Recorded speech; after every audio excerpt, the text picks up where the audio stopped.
Okay, so this is going to be going over the drama essay as well as the introduction to drama. And if you find yourself a little lost when we get back from spring break, I recommend that you review the video that I'm making right now to kind of refresh your memory after you've killed all those brain cells on spring break. Okay, so for you guys, some important dates to remember if you're watching this for an online class. Make sure you check your own due dates. The expanded journal topic essay is due on the 24th of April. That's the Wednesday of the last full week of class. We do meet on May 1st, but then finals start on Wednesday, May 3rd. And then we have this kind of strange, well, it's not strange, it's a good idea actually, have the overlap of finals week. The introduction and outline for this class is due on the 26th of April in class. We're going to do the same thing that we did with the fiction essay, where you bring your introduction and outline to class, and then we will review it. And then the final draft is due on May Day. The attachment in Canvas. In class, your journal portfolio will be due. Your journal grade is 2 parts. One, your expanded journal essay, which is due on the 24th, and then your portfolio, which is a collection of all of your journal topics we've had throughout the semester. So if you missed one, you can still make it up and get some points for it. But if you have thrown away journal topics, you'll have to rewrite them for the portfolio. Okay? Questions on that? All right. Let's see, and then for this class, the final exam is on Monday the 8th from 10:30 to 12:30. That's the exam schedule I have at the moment. It is subject to change. Let's see. Any questions about all those due dates? Okay. Let's look at the assignment. Part of writing for college classes often involves coming up with your own thesis and ideas for analysis. This is English 102. If you're in English 102, presumably you're at least thinking about pursuing a 4-year degree sometime in the future. If you're not now, you might later. And in a lot of majors, you're going to be asked to come up with your own ideas. For the final essay in this course, write a 1,350 to 1,600 word essay on a topic of your own choosing. That word count is accurate. You must, however, use a work from either the drama unit or from a play contained within the textbook. You may use one of the one-act plays if you are more comfortable, but do keep in mind that your paper needs to be around 5 full pages, and that's not counting. You'll want to consider several literary elements in the pieces, such as imagery, character, tone, plot, metaphor, simile, in your discussion of your chosen play.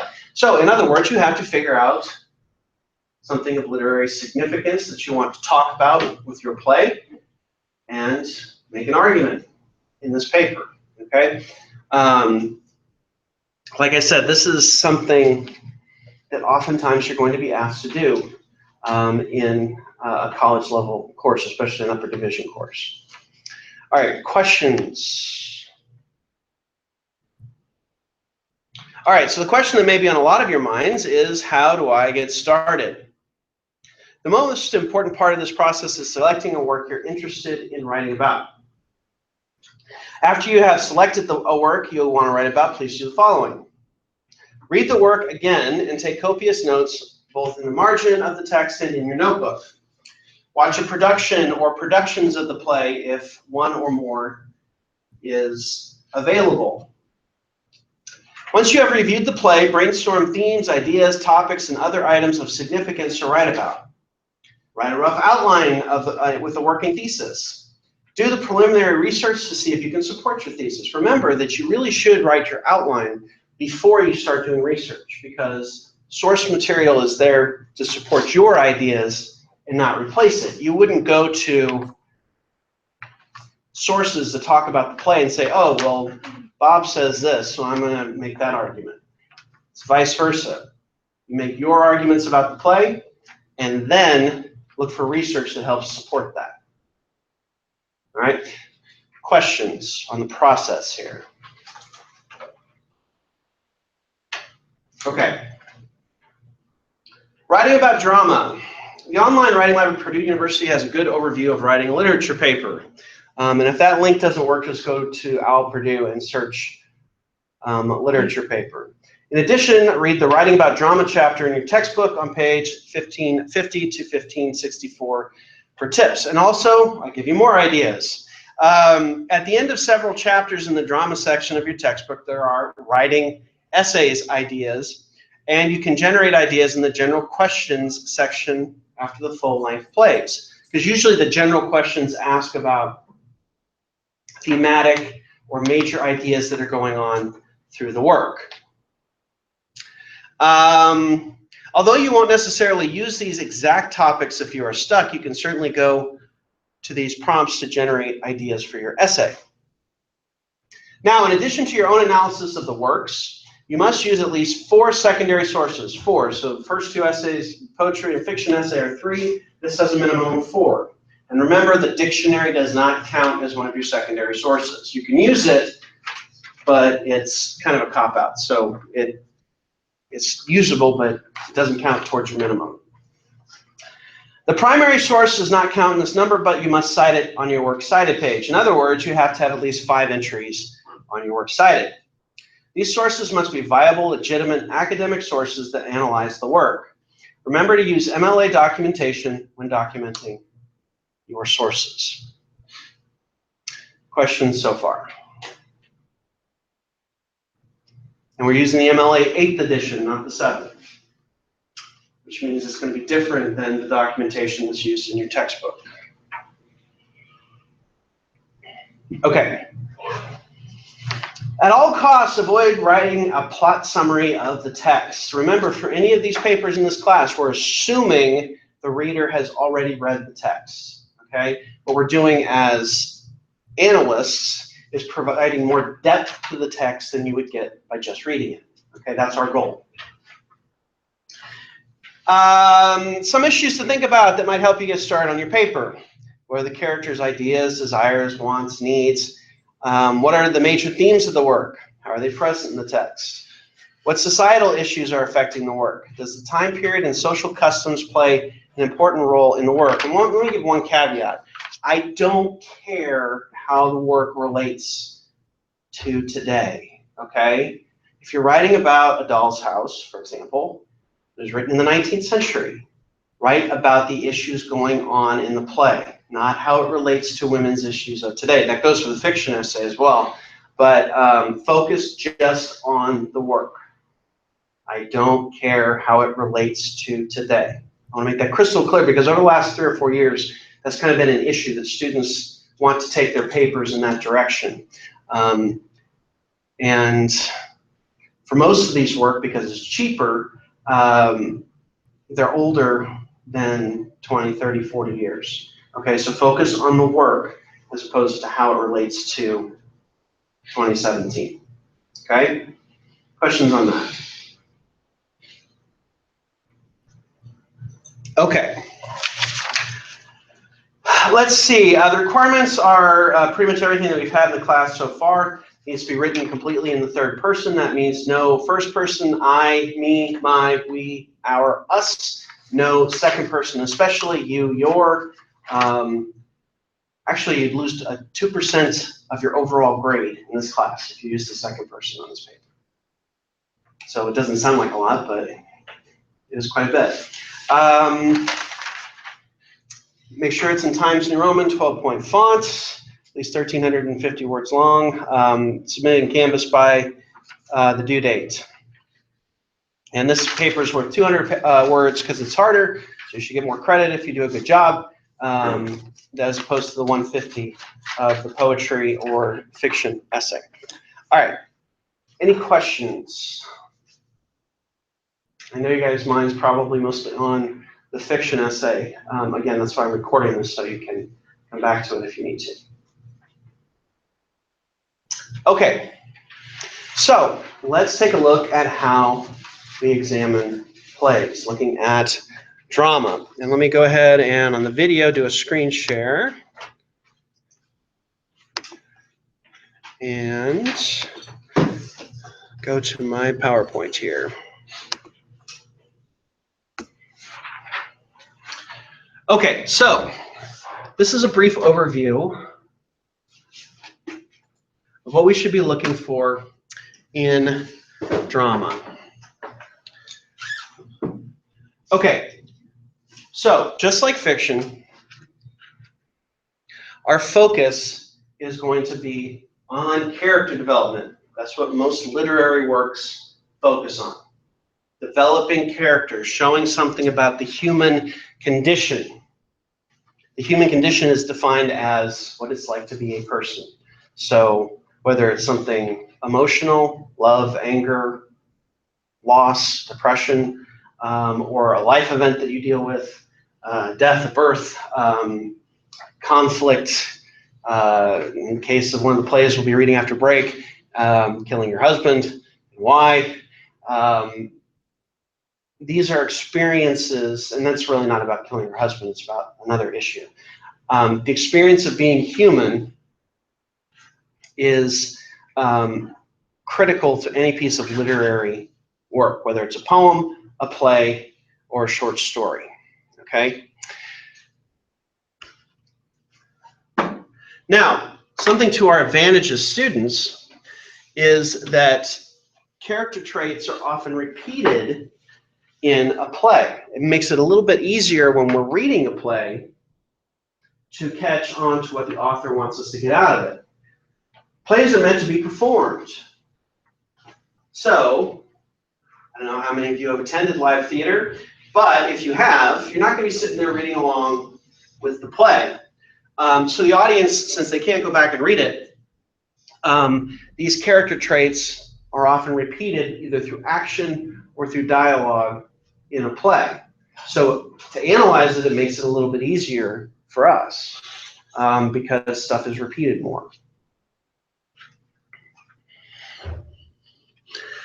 So not only do character traits come out, but also important themes, ideas, metaphors, symbols are often repeated. Now this is why it's critical to look at those stage directions, because especially in modern plays, sometimes the symbols come out in the form of props, or what the stage looks like. I'll get to a little bit more later, but it's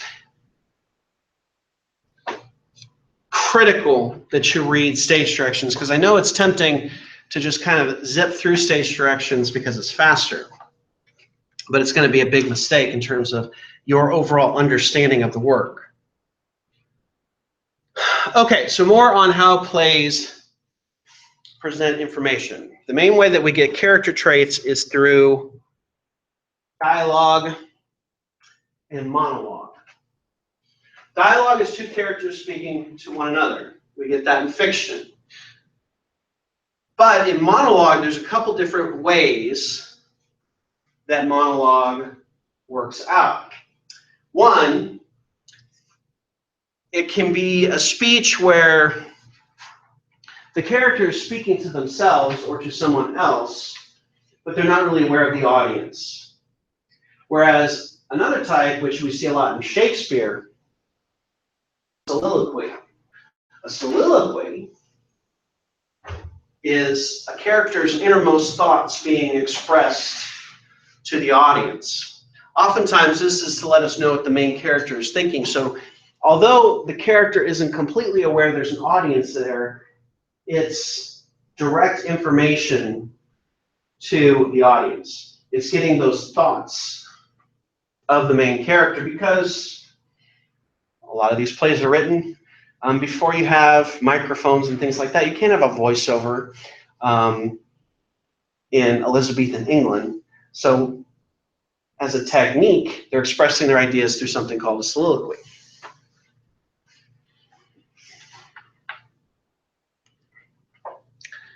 Okay, I mentioned a little bit ago stage directions. Now, I discussed in this class, and I'll reiterate, the stage directions really didn't become prominent in plays until around 1700, at least in the Western world. But for modern plays, they are essential to understanding the play and visualizing it. More on that later. But stage directions are usually written in italics. They not only direct stage motion, where a character is supposed to stand, what they're supposed to pick up, what they're supposed to be doing, but they show what the set should look like. They also will tell how a character is supposed to say a line. Angrily, she said this line. Bitterly, he said this line. Happily, she said this line. It gives us an indication of what the actor is supposed to do. They're for both the characters and the directors, so the director can reproduce the play as the playwright visualized it. That's why you have so many different versions of Shakespeare, because since we don't have the stage directions, we can set it in a place that reflects what's going on.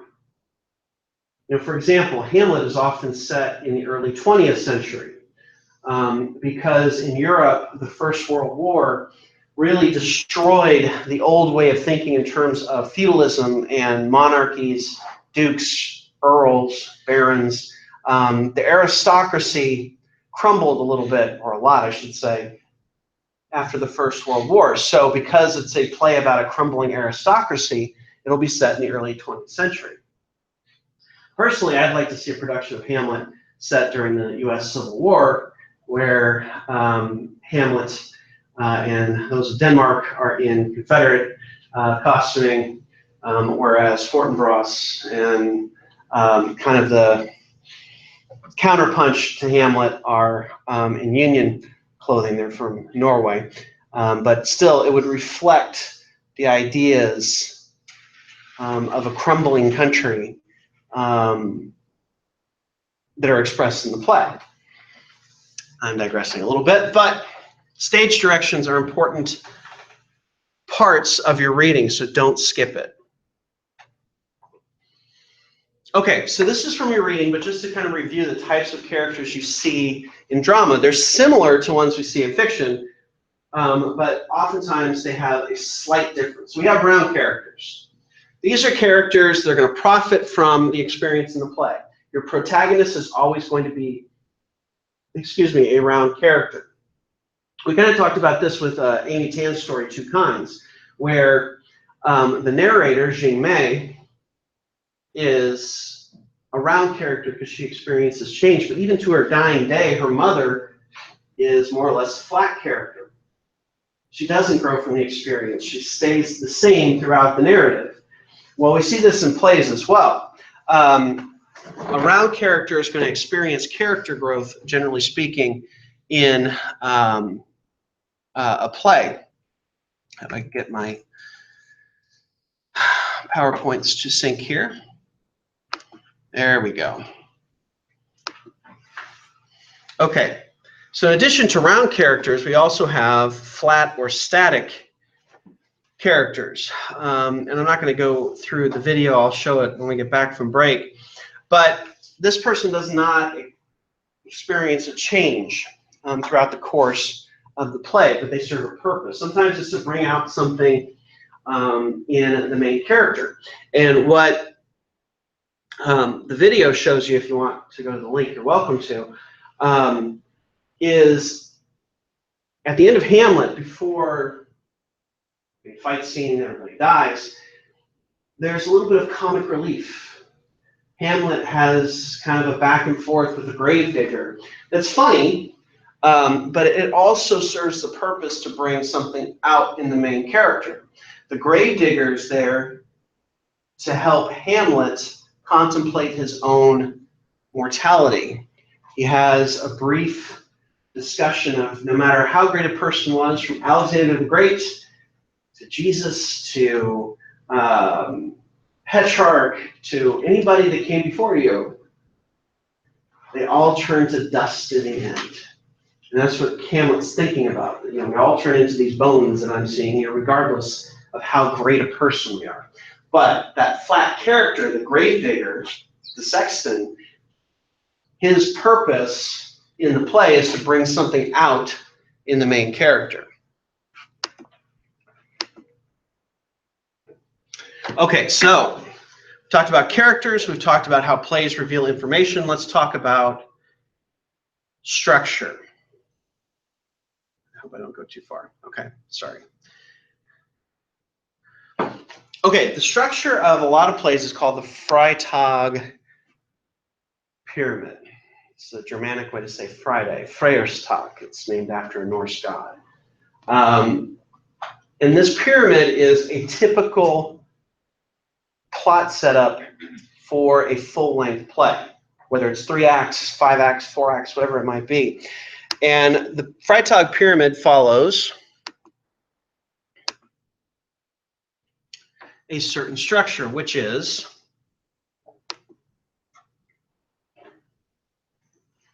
come on, you. It's hard to do both. Oops. The 5 stages: introduction, rising action, climax, falling action, denouement.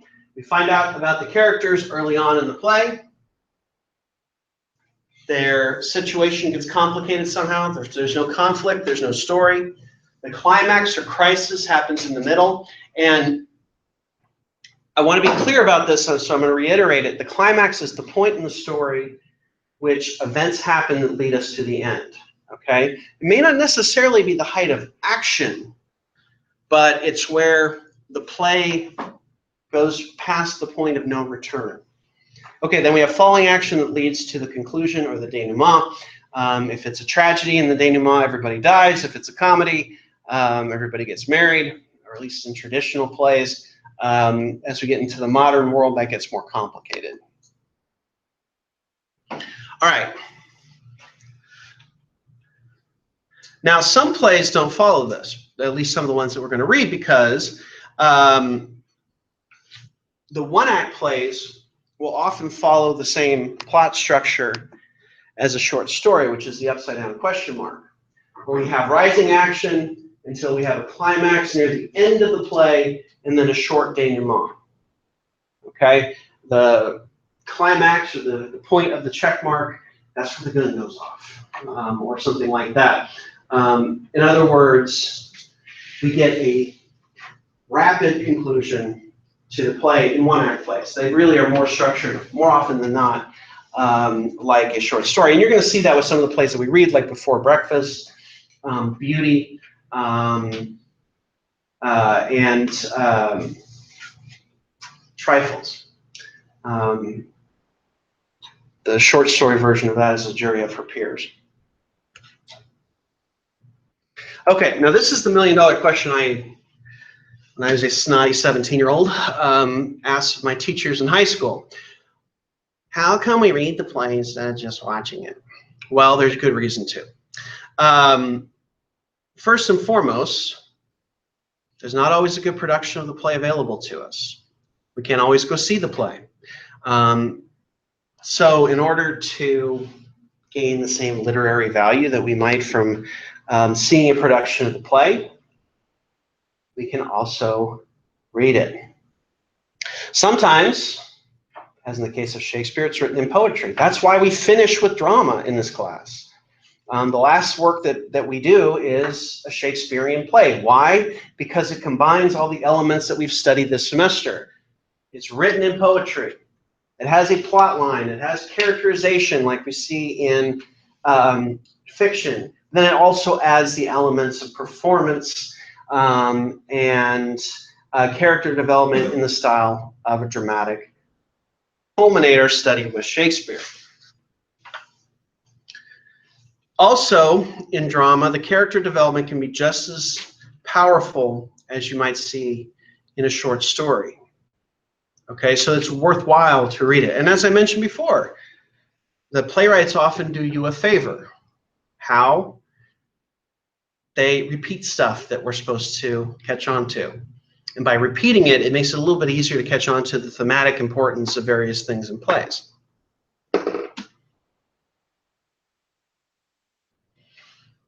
And as I mentioned when I was defining the human condition, plays investigate the human condition just as much as fiction does, and sometimes it does it in a more powerful way, which can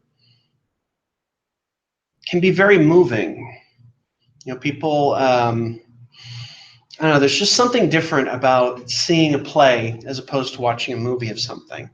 And if you ever get the chance, go see a play version of a movie that you've seen, because that performance can make a big difference.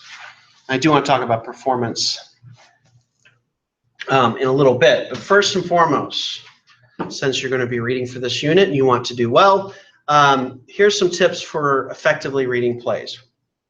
1, read the character descriptions in the first part of the play. Try to visualize what these people look like. Read the stage directions. The stage directions are going to tell you what the scenery looks like, what the characters look like, what's hanging on the walls, what the characters are carrying, what accent they might have, all that sort of stuff.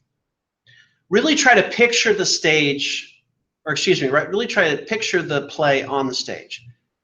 How would you, if you're the director, how would you produce this? What actors would you have?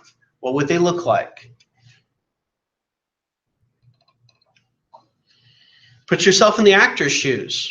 If you were going to present it, you know, if you had a gun to your head and had to direct a play for school, you know, how would you tell your actors to act?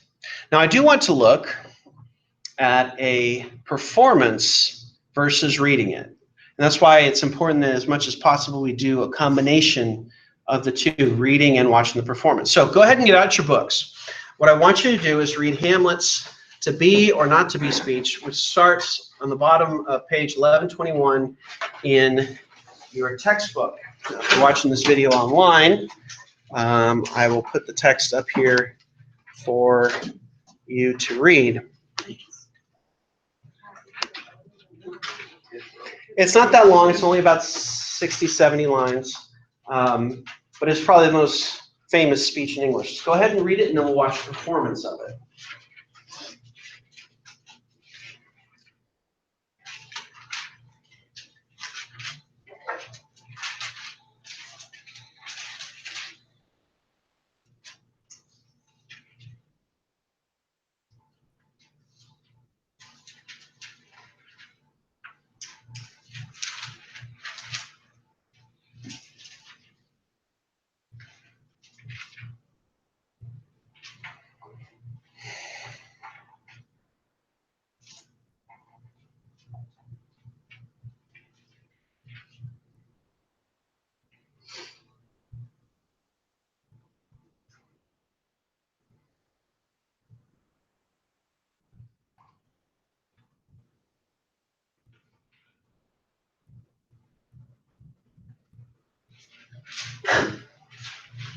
That should be.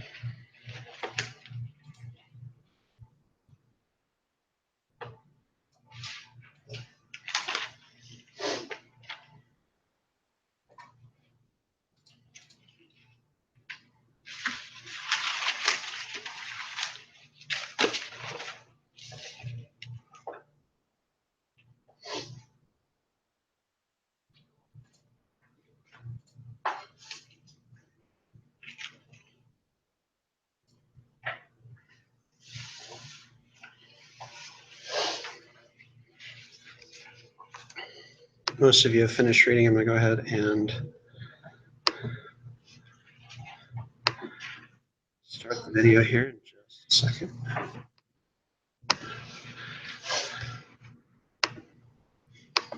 Okay, I'm going to try and start these at the same time. Who knows how that's going to go?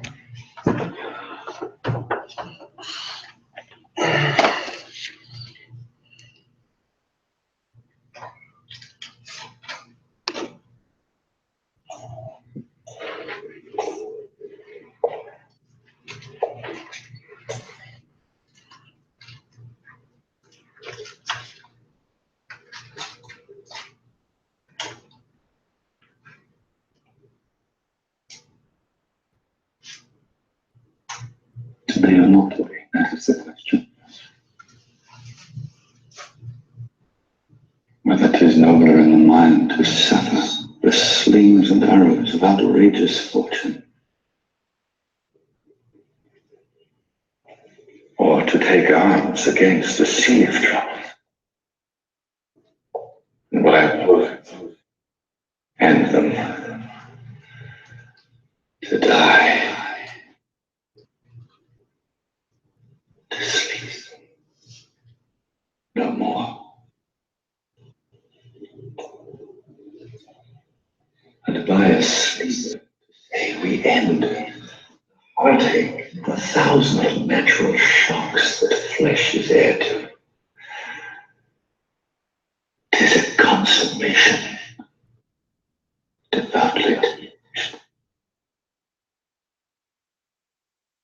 to die, to sleep.